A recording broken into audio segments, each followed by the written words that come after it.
Hello everyone, and welcome to the Week 1 video review for the 2019-20 ODAC and USA South season. Our first play focuses on Rule 413, which says a live ball becomes dead when a helmet comes completely off of the ball carrier. In this play you see that we have the ball carrier's helmet come off, not due to a foul.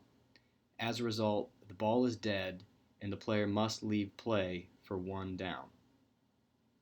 In these situations, it's important as a crew that we slow down and communicate and know whether or not the helmet came off due to a foul.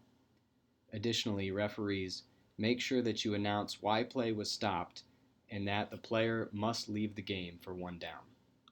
Our second play focuses on flag mechanics and continuing to officiate during a live ball, even if we call a foul. You'll see that on this play, we have a short wing who deems that a defensive player is in the neutral zone at the snap and properly throws his flag. Even though the play goes to the opposite side of the field, it's important to continue to officiate the play and worry about the flag spot after the ball has been ruled dead. Instead of looking across field or focusing on the flag, in this case we want the short wing to turn eyes upfield and help officiate the players around the 15-yard line. In this next play, we get a flag for defensive pass interference. Remember, when officiating interference plays, we want to put flags on situations where we have an obvious intent to impede and we have a material impact on the play. When we have two players hand fighting and we can't clearly explain which player gained an advantage, we should not have a flag on those plays.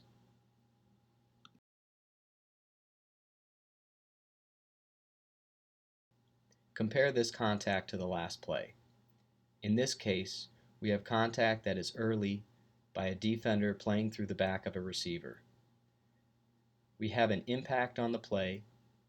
The contact clearly causes a restriction that puts the offensive player at a disadvantage, and so we should have a flag on this for defensive pass interference.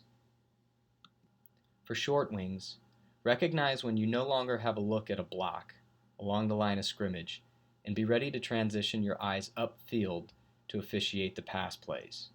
Here we turn our head just a half a second to a second too late, and if we had looked upfield just a little bit sooner, we would have been able to see this contact. This next play is a good review of our low blocking rules.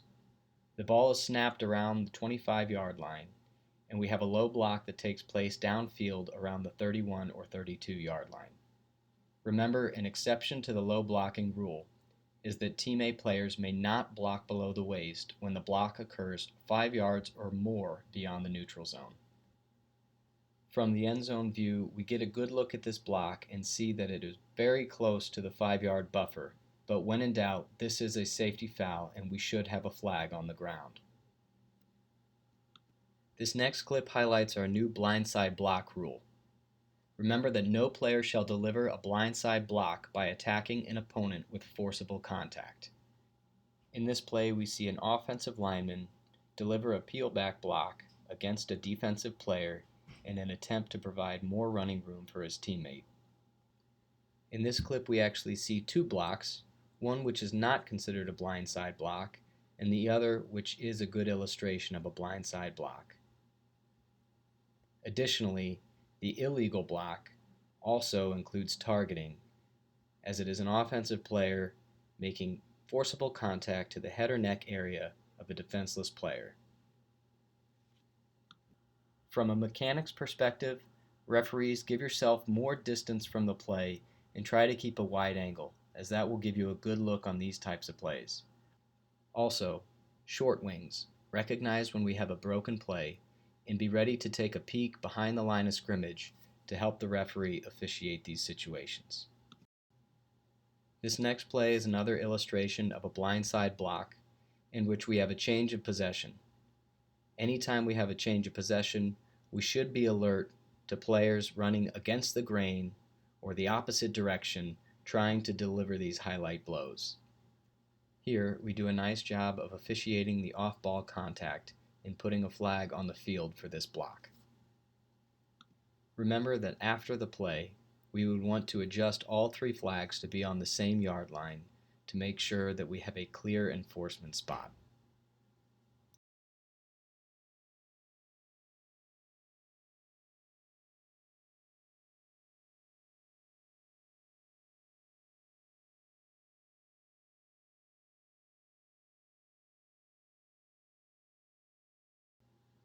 In this play, we get a targeting for making forcible contact to the head or neck area of a defenseless player. We don't get the greatest look from the sideline view, but when we take the end zone view, we can clearly see that the receiver who just made the reception and is still considered a defenseless player is contacted forcibly to the head neck area by a defensive player. This is a nice job of continuing to officiate the play down the sideline by the short wing official.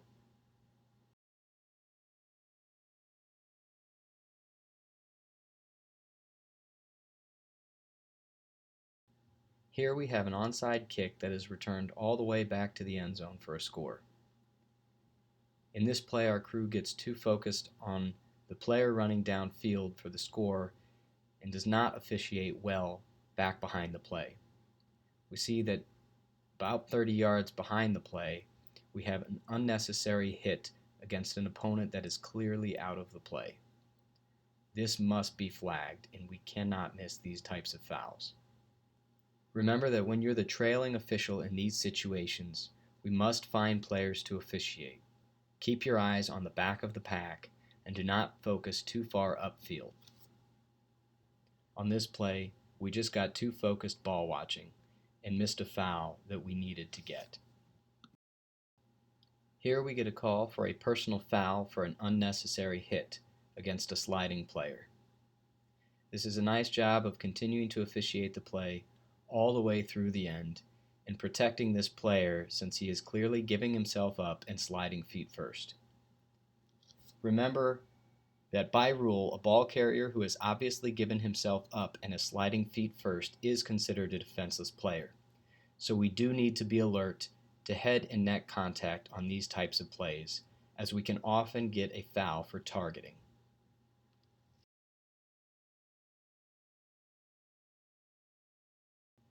Our final play is a good discussion play when it comes to philosophy and judgment.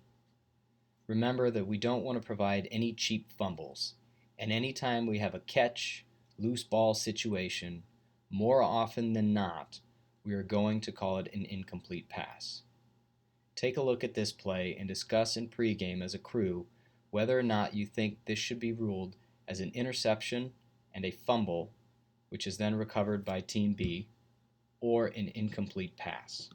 Remember that a good way to think about these plays is if we were to put this catch into the end zone, would we award this player a touchdown and say that he had maintained possession long enough to be given a score?